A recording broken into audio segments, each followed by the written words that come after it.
हमारी तैयारियों को इसके साथ ज्यादा पैनी करनी पड़ेगी और ज्यादा व्यापक भी करनी पड़ेगी।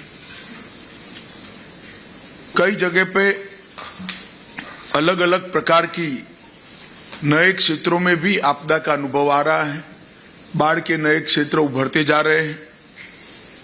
कई नए स्थानों पर भी गर्मी की लू के थपेड़े सहन करने पड़ रहे हैं और इस सब के लिए हमने देश से नाते अपने आप को तैयार करने पड़ेगा। वैसे हमारे देश में डिजास्टर मैनेजमेंट कोई नई कल्पना नहीं है। चाणक्य के अर्थशास्त्र से लेकर पौराणिक समय में राज्य प्रशासन के जितने भी हमारे पास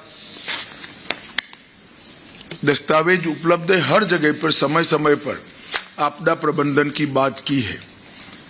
परंतु हमारे देश में लगभग 2004 के बाद आपदा प्रबंधन पर राष्ट्रीय स्तर पर व्यापक विचार विमर्श के बाद केंद्र और राज्य स्तर पर इस पर एक सामूहिक जवाबदेही और सामूहिक रिस्पॉन्स इसको तय भी किया गया और मैं मानता हूं बहुत अच्छे से 2000 की साल से लेकर 2023 तक की यात्रा को हमने किया है। कोविड के समय प्रधानमंत्री जी के नेतृत्व में राज्य के सभी मुख्यमंत्रियों ने साथ में रहकर सदी की सबसे भीषण महामारी का बहुत सफल सामना हम कर पाए हैं। उस कठिन समय में हर मोर्चे पर केंद्र और राज्य और जनता तीनों ने मिलकर एक लड़ाई कैसे लड़ी जा सकती है, इसका उत्कृष्ट उदाहरण विश्व के सामने रखा है।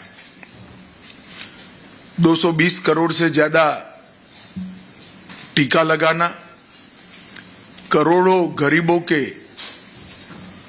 भूख को ध्यान में रखते हुए उनके खाने पीने की व्यवस्था करना, लाखों की संख्या में मजदूरों को अपने गृह राज्य में वापस पहुंचाना और डीबीटी के माध्यम से कोई घर में चिंता न रहे, इस प्रकार की व्यवस्था हम कर पाए हैं, हम सब के लिए संतुष्टि का विषय है। जैसे मेरी ओपनिंग रिमार्क्स में मैंने बताया था, कुछ साल पहले हमारा दृष्टिकोण आपदा को लेकर राहत केंद्र और रिएक्शनरी था। हम केवल रिलीफ और रिहेबिलिटेशन की ही चिंता करते थे।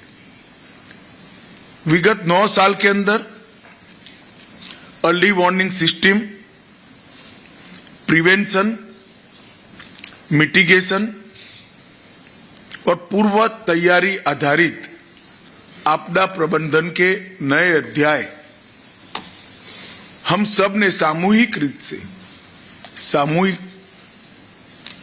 मेहनत और सामूहिक लगन से इसको जमीन पर उतारा है।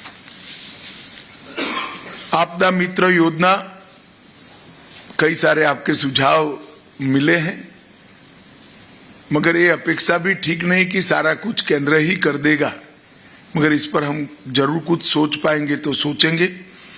परंतु 350 बहु जोखिम आपदा संभवित जिलों में लगभग 1 लाख युवा वॉलेंटियर को तैयार करने का हमने जो लक्ष्य रखा है, इससे कई सारे आपदाओं की घटनाओं में हमें बहुत अच्छे नतीजे मिल रहे हैं। इसका जो एनालिसिस हमारे सामने आ रहा है वो बहुत सकारात्मक और उत्साहवर्धक है। हमने एक नई पद्धति भी चालू की है। आईएमसीटी की टीम जो भेजना है, पहले राज्यों के ज्ञापन की प्रतीक्षा कर ज्ञापन आने के बाद भेजते थे। हमने प्रोएक्टिव तरीके से पिछले 4 वर्षों में 10 ही दिनों के अंदर 73 बार आईएमसीटी की टीमें भेजकर केंद्र ने प्रोएक्टिव तरीके से राज्यों को मदद करने के लिए कदम उठाए हैं और इसके कारण 2005-06 से लेकर 2013-14 तक 9 वर्षों में और 2014-15 से लेकर 2022-23 तक 9 वर्षों की तुलना में एसडीआरएफ पहले जो 35,858 करोड़ रुपया बांटा गया था, इसकी जगह 3 गुना बढ़ोतरी लगभग 1,04,704 करोड़ हुआ है। और एनडीआरएफ से जो पैसा जारी किया गया 25,000 करोड़ की तुलना में 77,000, उसमें भी करीब करीब 3,000 करोड़ की बढ़ोतरी हुई है। मैं बात इसलिए बताना चाहता हूं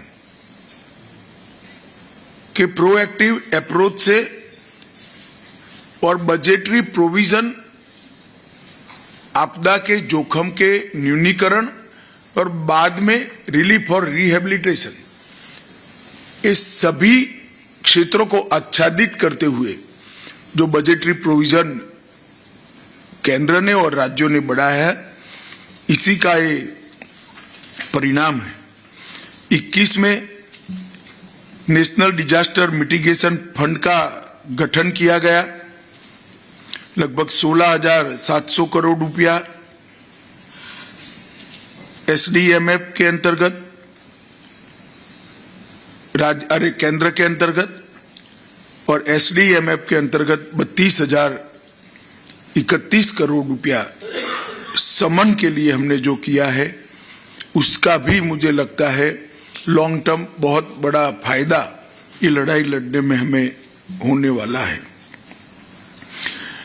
इंडिया डिजास्टर रिसोर्स नेटवर्क, इसकी राष्ट्रव्यापी सूची बनी है। लगभग 1 लाख नए रिकॉर्ड्स जनरेट किए गए हैं। नागपुर में एनडीआरएफ की एकेडमी की आधारशिला रखी गई है। लगभग काम समाप्ति के आरे पर है। 354 करोड़ से कॉमन अलर्टिंग प्रोटोकॉल्स को एसएमएस के जरिए से लागू करने का प्रावधान किया गया है। आपदा प्रबंधन सूचना प्रणाली portal 112 emergency response support system और 241 विश्वविद्यालयों के अंदर India universities and institution network for disaster risk reduction की स्थापना, ये हमारे बहुत उपयोगी और बहुआयामी इनिशिएटिव है। सुभाष चंद्र बोस पुरस्कार के माध्यम से आपदा प्रबंधन के क्षेत्र में कंट्रीब्यूट करने वाले व्यक्ति और संस्था दोनों को पुरस्कृत करने की परंपरा सम्माननीय प्रधानमंत्री जी ने प्रस्तावित की है।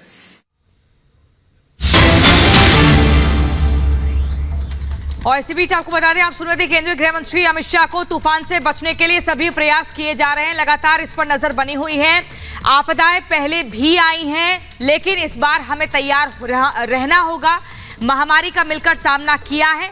बिपरजॉय तूफान पर अमित शाह की जो महत्वपूर्ण बातें रही वो आपको बता रहे। तूफान को लेकर पूरी तरह से तैयार है।